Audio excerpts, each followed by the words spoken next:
गृह मंत्रालय ने सभी राज्यों को इस बात की छूट दी है कि वो अपनी परिस्थितियों को देखते हुए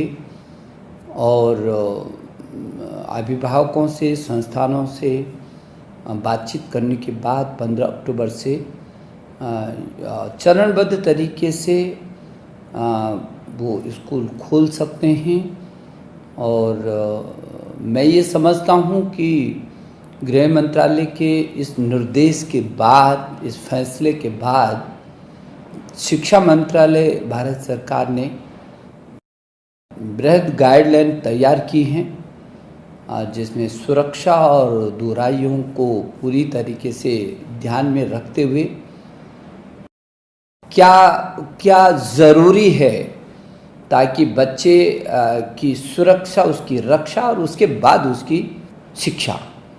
और इसलिए सभी राज्यों के आदरणीय शिक्षा मंत्रियों से भी मैं अनुरोध करना चाहूँगा कि वो इसको व्यापक तरीके से थोड़ा सा अपने स्तर पर भी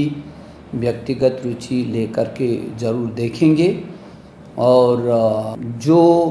दिशा निर्देश भारत सरकार ने जारी किए हैं उनको स्कूल खोलते समय परिस्थितियों को देख करके और अभिभावक की सहमति से ये स्कूलों में सीटिंग अरेंजमेंट किस तरीके से होगा, कितनी दूरी पर होगा, किस तरीके से उस कक्षा का सफाई, और ताकि उसमें किसी भी प्रकार की कोई गुंजाइश न रहे दूर दूर तक। तो वो जो SOP जारी हुआ है उसका भी पालन करना होगा। मुझे भरोसा है कि इन परिस्थितियों में, जबकि पूरी दुनिया कोरोना के महासंकट से होकर के गुजर रही है और हम भी इस महामारी का मुकाबला कर रहे हैं, सामना कर रहे हैं, और आदरणीय प्रधानमंत्री जी के निर्देशन में और उनकी अगुवाई में जिस तरीके से हिंदुस्तान ने इसका मुकाबला किया है, वही उसी का परिणाम है कि हमने JEE की परीक्षाएं सफलतम की हैं, हमने नीट की सफलतम परीक्षाएं की हैं, हमने JEE एडवांस की सफलतम परीक्षाएं की हैं, बहुत सारी परीक्षाएं की हैं, जिसमें लाखों छात्र छात्राएं एक समय में ही बैठे हैं और उन्होंने उन अनुशासन का पालन किया है और बहुत अच्छे तरीके से ये परीक्षाएं भी हैं। अब फाइनल ईयर की परीक्षाएं अधिकांश जगह हो गई हैं, कुछ राज्यों में अभी शेष हैं, उसमें भी अभी होना है। बहुत कम 3, 4, 5 राज्य हैं ऐसे। तो मेरी छात्राओं, विद्यार्थियों, मेरी आपसे भी अपील है कि अपनी सुरक्षा ज़रूरी है और शिक्षा भी ज़रूरी है। हमारा भविष्य भी ज़रूरी है, हमारी सुरक्षा भी ज़रूरी है। इन दोनों का कैसे बेहतर आप तालमेल करेंगे, मुझे भरोसा है कि अध्यापक, अभिभावक और संबंधित राज्यों की गवर्नमेंट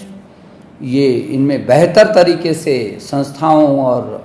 अभिभावकों, बच्चों और गवर्नमेंट के बीच बेहतर तालमेल होगा और परिस्थिति जैसी होंगी उन्हीं के अनुरूप चरणबद्ध तरीके से सुरक्षा की दृष्टि से शीर्ष प्राथमिकता स्वास्थ्य सुरक्षा, इसको देखते हुए हम अपने स्कूलों को देखेंगे। ऑनलाइन एजुकेशन जारी रहेगा और किसी बच्चे को ज़बरदस्ती